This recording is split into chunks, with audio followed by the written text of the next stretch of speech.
Les amis, nous ne sommes plus très loin des 100 000 abonnés sur la chaîne. Ce serait sympa d'atteindre ce palier avant la fin du mois. Alors si vous souhaitez m'aider, n'hésitez pas à appuyer sur le petit bouton « S'abonner ». Merci beaucoup.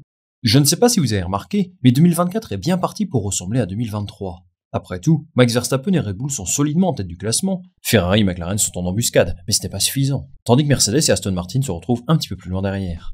2024 pourrait donc être une saison exaspérante pour beaucoup, j'en ai conscience, et je suis convaincu qu'un bon nombre d'entre vous attend avec impatience la saison 2026. 2026, c'est à ce moment-là qu'interviendront de nouvelles réglementations, qui pourraient complètement changer le visage du sport. C'est bien simple, les voitures ne feront pas la même taille, n'auront pas le même poids, pas le même groupe moteur, et pas les mêmes propriétés aérodynamiques. En somme, cela pourrait bouleverser l'ordre établi. 2026, ça arrive très vite, et je vais vous expliquer à quoi tout ça va ressembler. C'est parti.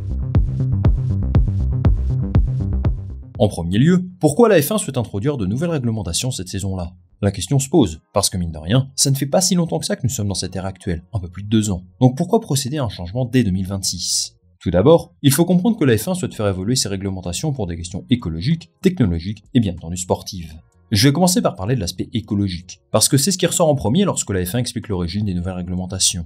L'aspect écologique est au cœur des préoccupations de la Formule 1 depuis l'arrivée de Liberty Media, ou en tout cas, il est au centre de leur communication, avec comme fil rouge un objectif de neutralité carbone à partir de 2030. Ils ont d'ailleurs publié un rapport à ce sujet la semaine dernière, dans lequel ils expliquent leur progression en matière d'environnement en 2023. On y apprend par exemple qu'ils sont parvenus à réduire leurs émissions carbone de leurs véhicules de 83% sur les courses européennes, ou encore que 75% des promoteurs de Grand Prix ont fait usage d'énergie renouvelable. Alors il y a beaucoup de critiques à faire sur leur impact environnemental. Très sincèrement, je ne suis pas suffisamment spécialiste du sujet pour me risquer à ça. Mais une grosse partie de leur stratégie est basée sur la compensation d'émissions carbone, et non pas de réduction, ce qui n'est pas exactement la même chose. Quoi qu'il en soit, les préoccupations environnementales sont extrêmement importantes pour leur image, et ça s'en ressent dans les nouvelles réglementations. Le passage à un carburant 100% durable est la modification la plus significative. Ce carburant sera fabriqué sans utiliser d'énergie fossile, en se basant sur des technologies déjà existantes dans d'autres disciplines automobiles, le tout en partenariat avec Aramco. En Formule 2 et en Formule 3 l'an dernier, 55% du carburant utilisé comprenait des composants durables, ce qui montre qu'il se rapproche de cet objectif petit à petit. Concrètement, l'utilisation de ce nouveau carburant permettra de réduire les émissions de CO2 pendant les courses, mais aussi de servir de vitrine en quelque sorte pour de nouvelles formes de carburant, des carburants que les consommateurs pourraient utiliser dans leurs véhicules de tous les jours. La F1 espère pouvoir commercialiser ce carburant utilisé par les monoplaces. On ne sait pas vraiment sous quelle forme encore, peut-être que ce sera un dérivé. Mais derrière ça, il y a bien évidemment un sacré enjeu commercial. Le carburant mis à part, c'est le groupe moteur qui va sensiblement évoluer. La première chose à noter, c'est qu'il utilisera beaucoup plus d'énergie électrique. Le système hybride actuel, qui génère environ 120 kW, passera à une capacité de 350 kW. Et ça signifie donc que la puissance électrique du moteur aura un poids prépondérant par rapport à la puissance totale. Et avec tout ça, le MGUH de son côté est totalement banni du système. Ce nouveau groupe moteur va augmenter significativement la performance du système de récupération d'énergie.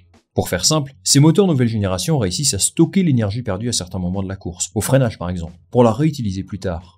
En clair, l'efficacité énergétique de la monoplace est sensiblement renforcée. Et qui dit un moteur plus efficace, dit un impact environnemental réduit. En plus de ça, les moteurs consommeront beaucoup moins. En 2013, 160 kg de carburant ont été utilisés par une voiture lors d'une course. En 2020, c'est passé à 100 kg, et en 2026, la F1 vise à ce que chaque voiture utilise seulement 70 kg de carburant. Malgré ça, ils espèrent que le moteur restera suffisamment puissant, à peu près 1000 chevaux, et qu'il sera plus bruyant que l'actuel. Un dernier aspect à évoquer sur le moteur, c'est la sécurité. Le MGUK est intégré au châssis, et tous les composants électroniques se trouvent au niveau de la cellule de survie du pilote, ce qui est censé rendre la voiture moins dangereuse. Enfin, pour terminer sur l'aspect écologie, la F1 souhaite accentuer ses efforts avec ses partenaires pour réduire les émissions carbone au maximum. Par exemple, elle tente un regroupement des courses par zone géographique. On le voit avec les 5 premières courses de l'année cette saison qui sont en Asie et Océanie. À part ça, certains grands prix comme celui d'Autriche utilisent exclusivement des énergies renouvelables, et ils planchent pour introduire toujours plus d'innovations durables. Est-ce que c'est suffisant? Je ne sais pas. Un groupe comme la F1 a toujours moyen de faire plus, mais leur communication autour du sujet est en tout cas très élaborée. Et c'est clair que c'est un atout de poids pour attirer de nouveaux partenaires et investisseurs. Car oui, derrière ces nouvelles réglementations, il y a aussi un objectif financier, vous vous en doutez. Liberty Media et la FIA ont réussi à attirer de nouveaux grands noms de l'industrie automobile, et qui vont offrir une visibilité supplémentaire au championnat. Je pense bien sûr à Audi, qui ne se serait pas lancé sans ces nouvelles réglementations moteurs, ou encore de General Motors, qui sera sans doute amené à rejoindre la grille d'ici à 2028. Je pourrais aussi vous parler de Honda, qui devait quitter la Formule 1 il y a quelques saisons, je le rappelle. Mais ils ont fait un gros pas en arrière grâce à ces nouveaux règlements. Ils ont jugé que les efforts de Liberty Media et de la FIA en matière d'écologie peuvent être bénéfiques pour leur propre image de marque. Et c'est exactement pour cette raison qu'ils accompagneront Aston Martin en 2026. Sans parler bien sûr de toutes les retombées économiques liées au sport. En plus de ça, le groupe moteur aura à partir de 2026 son propre budget plafonné. Et il devrait être moins cher à produire qu'aujourd'hui, ce qui peut également encourager une certaine innovation. Mais aujourd'hui, les futures modifications apportées sur le groupe moteur semblent perturber pas mal de monde. Christian Horner notamment a peur que les pilotes soient obligés de faire de la récupération d'énergie tout le temps, ce qui pour lui changerait radicalement l'essence même de la Formule 1. Même constat chez Max Verstappen, qui s'imagine déjà faire de la récupération d'énergie à chaque fin de ligne droite, ce qui pour lui est complètement insensé. Et je le comprends, parce que dans ce scénario, il n'atteindrait jamais la vitesse maximale que sa F1 peut normalement générer. D'ailleurs, il a peur qu'on se retrouve dans un championnat où c'est celui qui a le moteur le plus performant qui sera le plus fort, ce qui mettrait tout l'aspect aérodynamique au second plan. Ce qui est criant, c'est que ces règlements sont loin d'être parfaits. Mike Rack et Fred Vasseur, par exemple, ont laissé entendre qu'ils aimeraient proposer des ajustements au règlement. C'est tout de même peu probable que ça change d'ici à 2026, sauf si la FIA s'aperçoit qu'ils ont fait une grosse erreur. Enfin, le très expérimenté Adrian Newey est lui assez inquiet quant à cette nouvelle formule, estimant que les personnes qui ont créé ces nouvelles réglementations n'ont pas vraiment pensé à l'intégration sur le châssis. En clair, ça va être compliqué de trouver l'équilibre entre performance, puissance et fiabilité. La monoplace de 2026 devrait ressembler à peu près à ça. Selon Nicolas Tombazis, le directeur technique de la FIA, la voiture devrait perdre 40 cm de longueur, 10 cm de largeur et peser jusqu'à 50 kg de moins qu'aujourd'hui. Les secrets de ce régime minceur se trouvent bien entendu sur le moteur, qui perd des composants, mais également sur d'autres zones de la voiture, comme les pneus par exemple, qu'il espère pouvoir faire passer à 16 pouces au lieu de 18 aujourd'hui. D'un point de vue aérodynamique, la FIA voit la F1 version 2026 comme une évolution du concept actuel. L'effet de sol est toujours là, aux grandes dames de Mercedes, et on ne devrait donc pas assister à un choc technologique de ce point de vue-là. Mais l'objectif de ces réglementations doit par ailleurs permettre un meilleur suivi entre les monoplaces et davantage de dépassement. Nicolas Tombazis estime que les règlements actuels ont des lacunes au niveau du flux d'air, ce qui perturbe l'appui aérodynamique de la voiture derrière et rend les dépassements compliqués. Là on compte beaucoup trop sur le DRS à ses yeux, et donc les règlements de 2026 doivent permettre de réduire ça. Pour ce faire, il espère réduire la traînée aérodynamique dans le peloton. Mais le problème, c'est que ça pourrait réduire le temps au tour. Tombazis a dit que même s'il venait à perdre 5 secondes au tour, ce ne serait pas un problème pour lui. Mais ça remet fondamentalement en question l'essence même de la Formule 1. Les voitures de 2026 seront donc innovantes, mais tout de même développées avec une ligne directrice proche de celle actuelle. Moi les amis, je me pose une question. Est-ce que Red Bull ne serait pas déjà en train de développer la monoplace de 2026 ? Parce qu'entre nous, il pourrait rouler avec la voiture de l'an dernier qu'il serait toujours largement en tête du classement. Et bien pour éviter une ère de domination comme celle-ci, la FIA a un plan. Et oui, une solution pour bloquer les idées géniales d'Adrian Newey, Pierre Waché et tous les autres ingénieurs de Red Bull. Ils ont imposé des restrictions de développement, qui vont handicaper les écuries qui souhaiteraient tout plaquer cette année pour se concentrer sur 2026. Alpine et Sauber, on vous voit. Premièrement, les écuries ne sont pas autorisées à développer leur voiture avant le 1er janvier 2025. Rien, nada, que dalle, sauf quelques exceptions comme le système de freinage et bien sûr le groupe moteur. Là, aucune restriction ne s'applique, et tout le monde est déjà au charbon.